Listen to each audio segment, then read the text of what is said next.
Bienvenue dans votre émission de 15 minutes de grâce et de vérité avec le pasteur Philippe Debert. Nous allons adorer le Seigneur.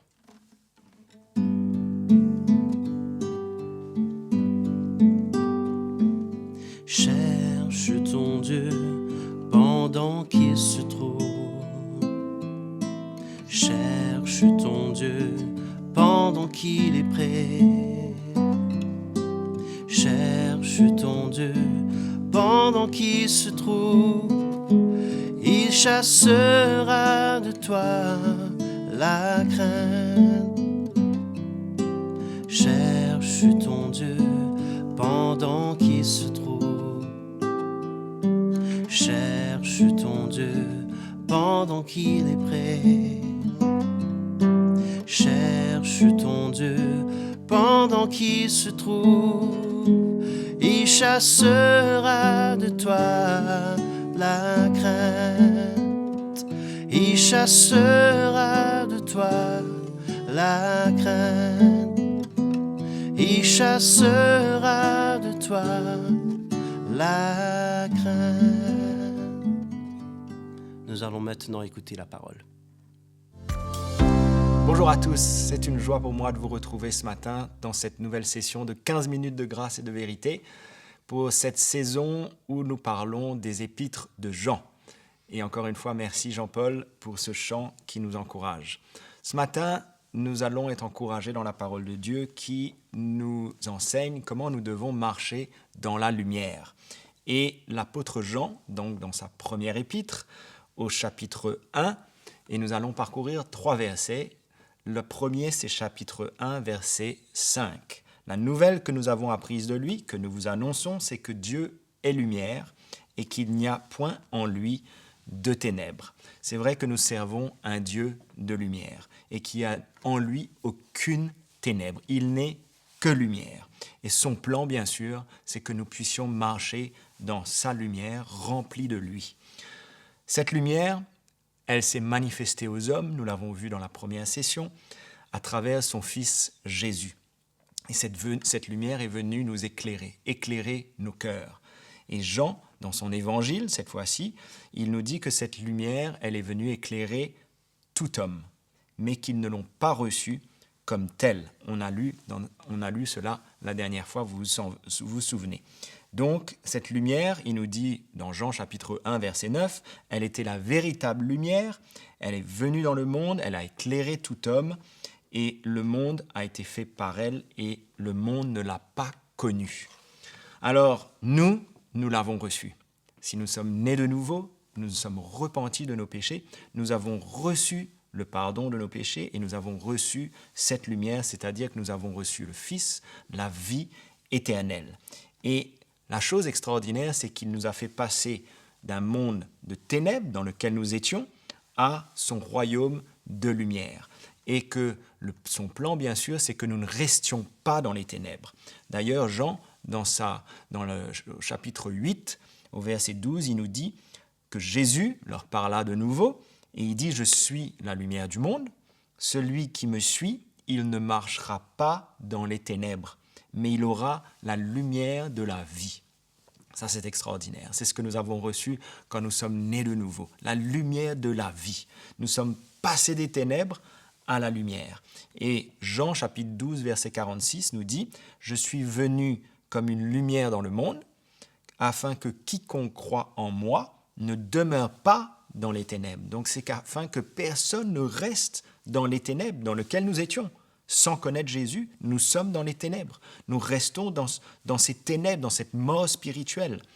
Et Paul, d'ailleurs, dans sa défense, témoignait de l'appel de Dieu et sur sa vie pour emmener les hommes à passer des ténèbres à la lumière. Il nous dit, quand il partage et il témoigne et il se défend de ce qu'il vit, dans le chapitre 26 du livre des Actes, au verset 17, il dit comment Dieu lui a dit « Je t'ai choisi du milieu de ce peuple et du milieu des païens vers qui je t'envoie, afin que tu leur ouvres les yeux, pour qu'ils passent des ténèbres à la lumière et de la puissance de Satan à Dieu, pour qu'ils reçoivent par la foi en moi le pardon des péchés et l'héritage avec les sanctifiés. » Donc voilà ce qui nous est arrivé. Nous sommes passés des ténèbres à la lumière.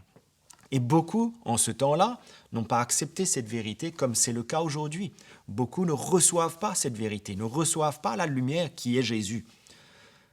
Et d'ailleurs, c'est ce que Jean déclare au 3e chapitre de Jean, de l'évangile de Jean, verset 19. Il nous dit, ce jugement, c'est que la lumière étant venue dans le monde, les hommes ont préféré les ténèbres à la lumière, parce que leurs œuvres étaient mauvaises. Car quiconque fait le mal est la lumière, et ne vient point à la lumière. Et au verset 21, il dit, celui qui agit selon la vérité, il vient à la lumière, afin que ses œuvres soient manifestées parce qu'elles sont faites en Dieu.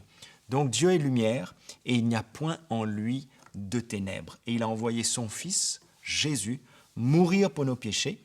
Il l'a ressuscité des morts afin que quiconque croit en lui, qui se repent de ses péchés, passe justement des ténèbres à la lumière. Et on passe en fait d'un état à un autre, d'un royaume à un autre, en un seul instant. Notre cœur est changé, notre état est changé d'une minute à l'autre, d'une seconde à l'autre. Quand nous recevons Jésus, la nouvelle naissance nous fait passer d'un royaume à un autre, des ténèbres à la lumière. C'est un miracle, c'est le plus grand miracle qui peut se passer dans la vie d'un homme.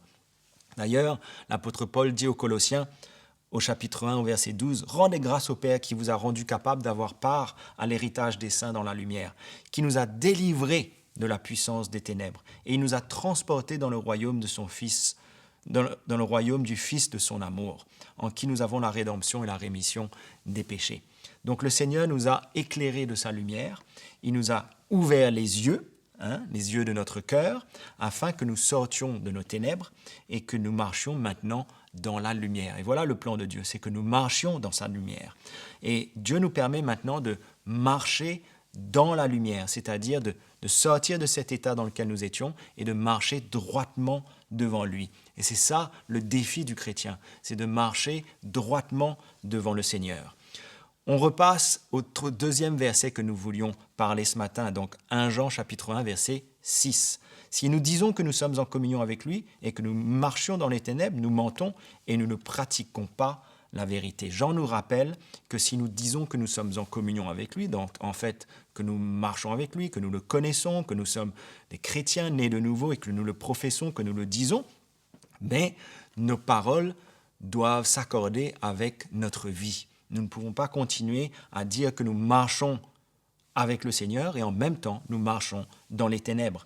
Il nous faut maintenant mettre en pratique sa parole, vivre ce que nous proclamons, n'est-ce pas? Dans 1 Jean chapitre 2 verset 3, il nous dit « Si nous gardons ses commandements, par là nous savons que nous l'avons connu. Celui qui dit « Je l'ai connu » et qui ne garde pas ses commandements est un menteur et la vérité n'est pas en lui. » C'est clair que nous sommes tous appelés depuis ce jour où nous sommes nés de nouveau à vraiment ne plus continuer à vivre dans le péché comme nous le faisions avant.